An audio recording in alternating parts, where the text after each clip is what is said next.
What up, world? It's your man Aqua, and I'm back with another exclusive.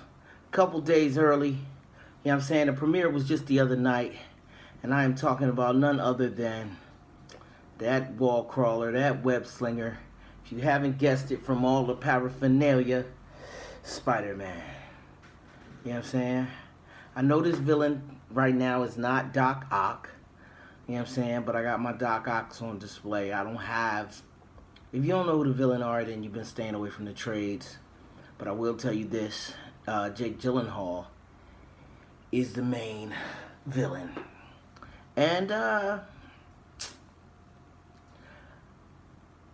let's just get into this movie, man. Let's talk about it, man. Because I'm not going to say which villain he plays, but...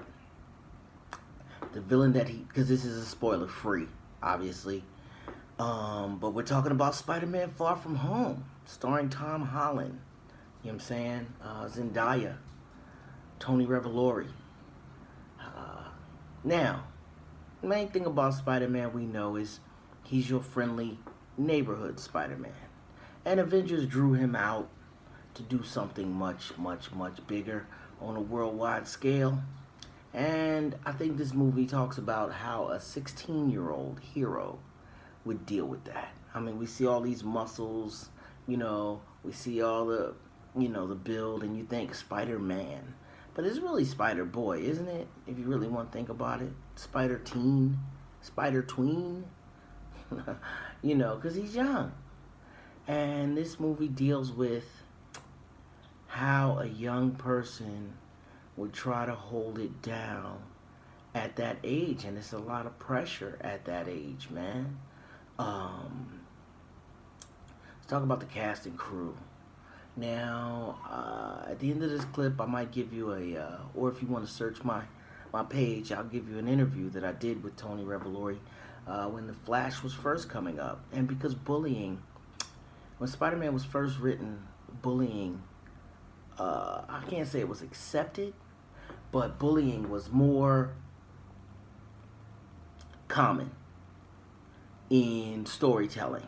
Oh, the bully kicks sand in your face, you go lift weights, you get strong, and then you go beat up the bully.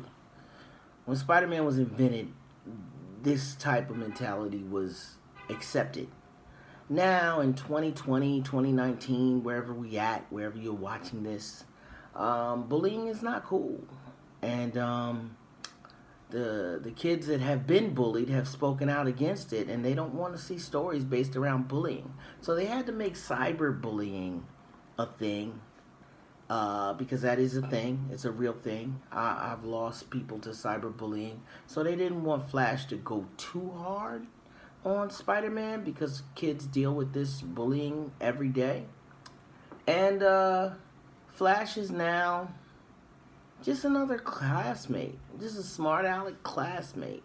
Now, his best friend, as you know, that was taken from the Miles Morales timeline, or the Miles Morales character. A lot of people have problems with the Tom Holland Spider-Man because they take a little bit of,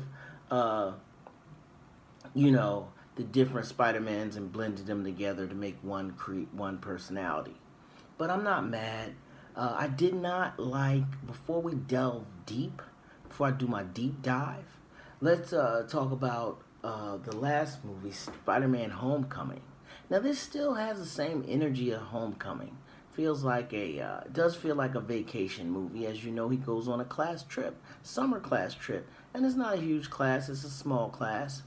But new additions to the roster are the teacher from, if you watch HBO Silicon Valley, the atheist crazy character, he is one of the teachers. And the other teacher is from Curb Your Enthusiasm, which would be J.B. Smoove. So if you know J.B. Smoove, he's a super funny dude, man. Cigar smoker, big personality around town here in Los Angeles. And we get to see him a lot. You know what I mean? If you're in the right circles. So seeing him in this movie was a surprise for me. I didn't see it coming. And like I said, I'm going to show you my interview with Tony Revolori. And he told me how much bullying has changed in the direction that, Sony wanted to go with this character. Because since the beginning of time, Flash has been a thorn in Peter's side, but not in a thorn in a way like he would beat up on him, because obviously Peter's super strong. It was more psychological. And this time, he's just kind of another guy at school that's kind of a jerk, but he doesn't really carry any weight. The best friend is doing best friends things. He's a sidekick. He's counterintelligence, I guess. He's Peter's liaison. You know what I mean? He's Peter's Alfred to Peter's Batman. Okay? So he's Alfred to Spider-Man. You know what I mean? He helps him pull off stunts of not knowing where Peter is. He helps get him out of danger. And sometimes he bumbles, he drops the ball. And that's what best friends do. Best friends drop the ball all the time, especially in these type of movies. MJ. Okay, so MJ is a woman now. And not in the book, but in real life she's a woman. And they dressed her down. She's a little taller than Tom Holland, which I thought was cute. Yeah, I mean, for a 16-year-old dating a guy that's shorter than her. Because I don't know how tall Tom Holland is. I need to look it up.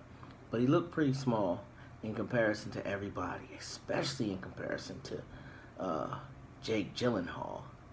He looked tiny. And you're like, oh, man. I know the history of the character. And they followed the history of the character relatively well. Basically, they stuck to the original story. If you know anything about the original villain, he is a master of illusion. And if you are into Spider-Man villains, you can guess which villain it is. And it's amazing. The special effects are breathtaking. The psychological warfare that's going on. Because if you're a master of illusion and you're fighting against Spider-Man, then Spider-Man then has to become part ninja. He has to know what's going on without being able to believe what he sees. Okay? So if you can't believe what you see, then how do you fight an enemy that you're not even sure is really there or not? So that's his big... And, without having all of his senses or not being as strong as he used to be, he's still coming off the morning of all of the Avengers. This takes place after the blip, they call it. The blip is when everybody disappeared. You know what I mean? The blip is when everybody came back. So that's what this is. This is how the world moves on after the Avengers, after Tony Stark, after Captain America, which makes no sense to me. We won't even get into that. How Captain America's either dead or alive or not alive. I don't know. That's that quantum stuff that they put in Infinity Endgame, and I don't know. But what's life like without Black Widow? What's life like without his mentor, Mr. Tony Starks? And one thing about Tony Starks is that, Tony Starks is kind of like an Obi-Wan. He's kind of like a Yoda. Is he gone? Is he not gone? You know what I mean? Tony Starks is his Kal-El. Because Tony Starks is such plan A, plan B, plan C, plan D. You know what I mean? Is he gone? I mean, physically he's gone, but mentally, is he gone? I mean, he built Jarvis. You know what I mean? And so then he could still continue to give Peter advice from the grave, I would think, or make a billion videotapes. Where's his daughter? Where's Pepper Potts? What are they up to? You know what I mean? What is Stark? What happens? Who gets Stark Enterprises? What happens to Stark Enterprises? Is Pepper going to run it? You know what I mean? They never got married. Did they get married? So Stark Enterprises is no longer run by a Stark? As long as there should always be a Stark in Winterfell, by the way. So, back to Spider-Man, Far From Home. This movie is fun from the beginning. It opens up with a nice slow ballad. You wouldn't expect this ballad in this movie. Sony logo super big, and it just put a warm feeling in my heart, man. They used a warm ballad from a warm person that's no longer with us to remind us that the Avengers are no longer with us. The Marvel Universe is moving on to other characters, and it's established. You know, we catch up with Peter midsummer getting ready for a class trip, and he has spider fatigue. I had spider fatigue, so I know he has spider fatigue. You know, this is actually Spider-Man 8. So this has been 17 years of build-up to where we are now, from the Tobey Maguire years to now. You know, Venom is in this universe.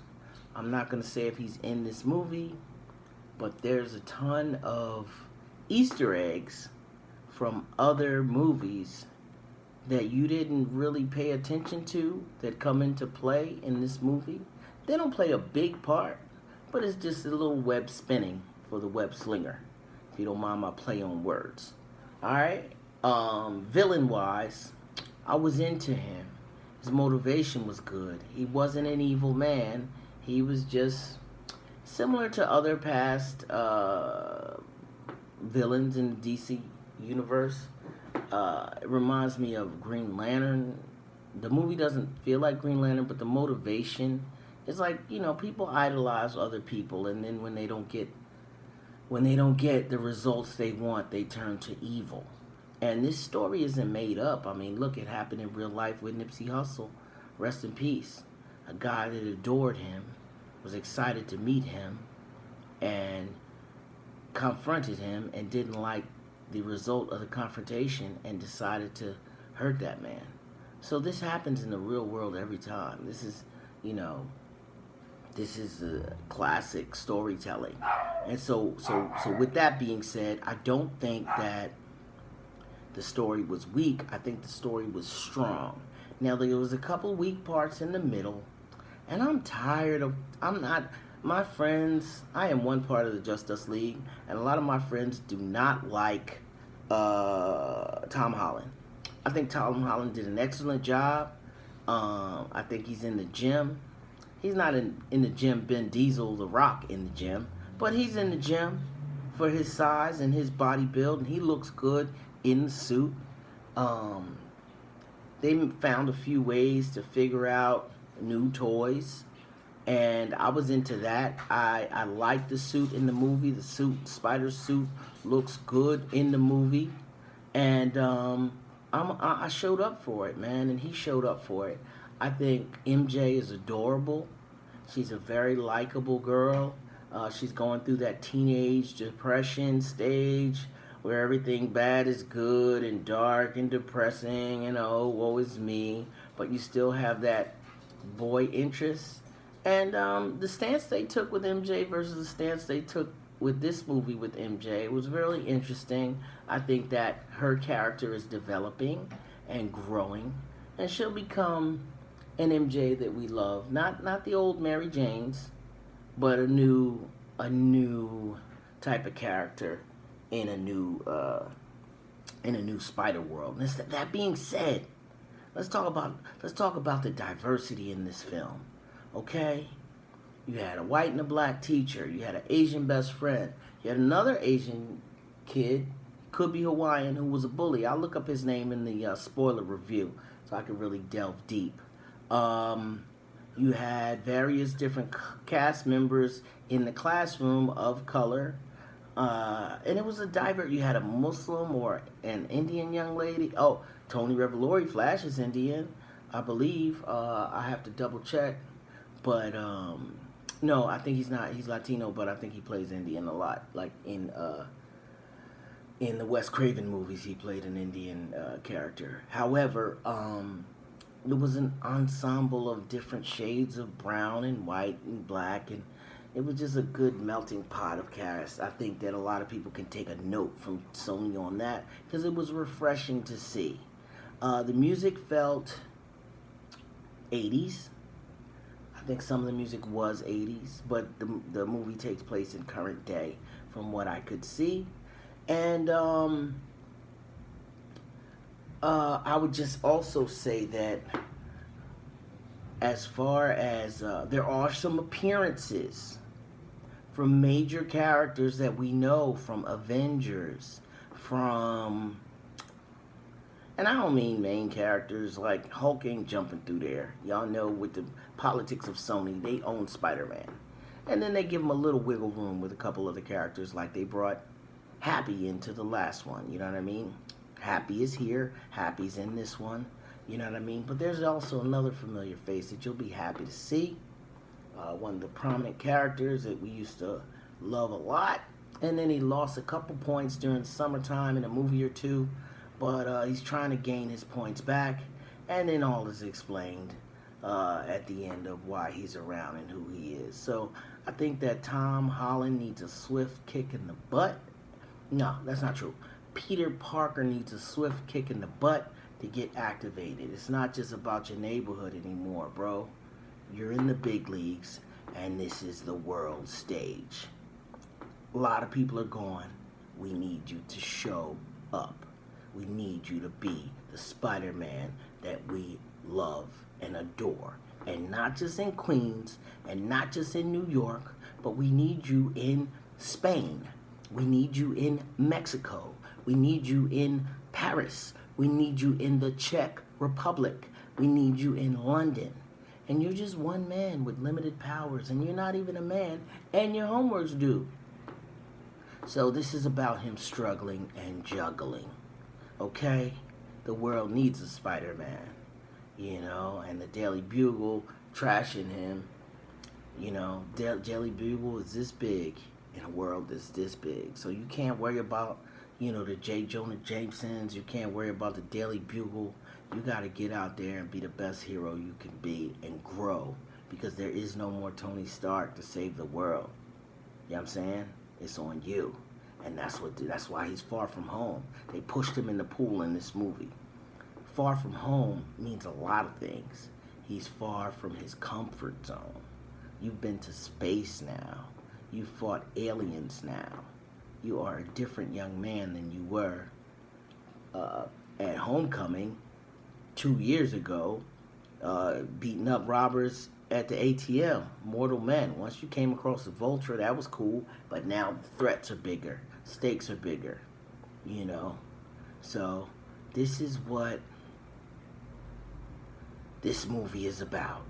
And the best part for me was seeing him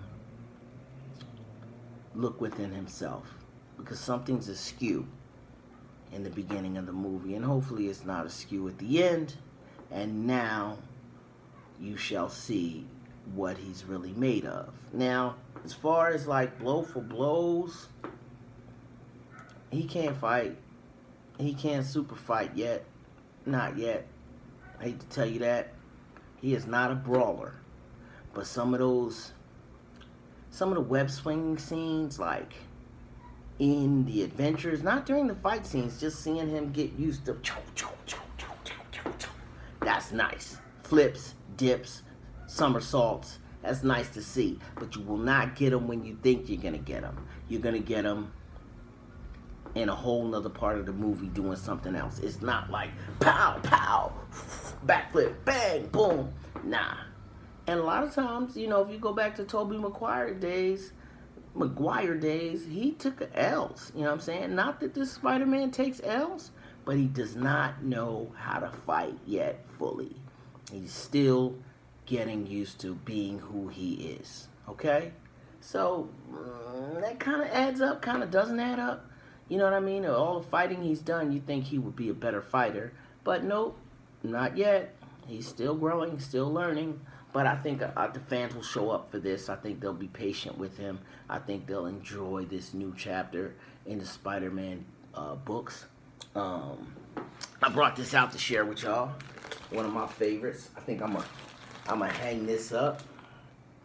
You know what I'm saying? I don't think there's no way in the world this could ever happen. I think this would be a short story, a very short story. This magazine came out I don't know what year it came out, but it's gorgeous and I love it. Greatest superhero team up of all time. This is a giant size. I think I'm gonna thumb through this tonight. And when I do my spoiler review, I might even draw a picture of Spidey for y'all. I hope y'all like this review. My grade for the movie, the pace was great. The comedy was minimal and enjoyable and not over the top. It was on the button. The pacing was good. There was a few unbelievable parts, and I don't like dweeb characters. Like, oh, I'm 16, so I don't know what I'm doing. I don't know what I was like at 16, but I was confident at 16. And if I had superpowers, I would be even more confident. So, not knowing how to talk to girls or not knowing how to be the man that you're supposed to be when you got the best powers in the world and you're stronger than anybody you know, and you're scientifically one of the smartest persons in the world. Like, Spider-Man is a scientist, bro. Batman is a detective, but Spider-Man is a scientist, man. He invents stuff. He understands how things work, technology, computers, engineering. Okay, so that's a different type of mind. You know what I mean? He's everyman. And then you add super strength, quick healing, agility, speed to that? His confidence should be through the roof, but it's not because they want to make him relatable. But I think a confident man can still be relatable. But after you see this movie, you let me know what you think. However, I give this movie a B plus. A B plus, y'all. And the only reason it gets a B and doesn't get an A is because I'm tired of kids being wimpy and not being the man. Like, act like the man. You're the man, bro. If you get me a new pair of sneakers and I show up at high school and be like, what? I got the new J's on. I got the Nikes. Like, that builds confidence. There's no reason in the world why Spider-Man shouldn't be the most confident person in the world. So I give this movie a B+. I'll see it again probably with my team. You know what I'm saying? Until then, we'll keep web swinging and slinging and doing our thinging. Keep the bells ringing. Keep the girls singing. You know what I'm saying? And this is your man, Sadler Ward. And we out.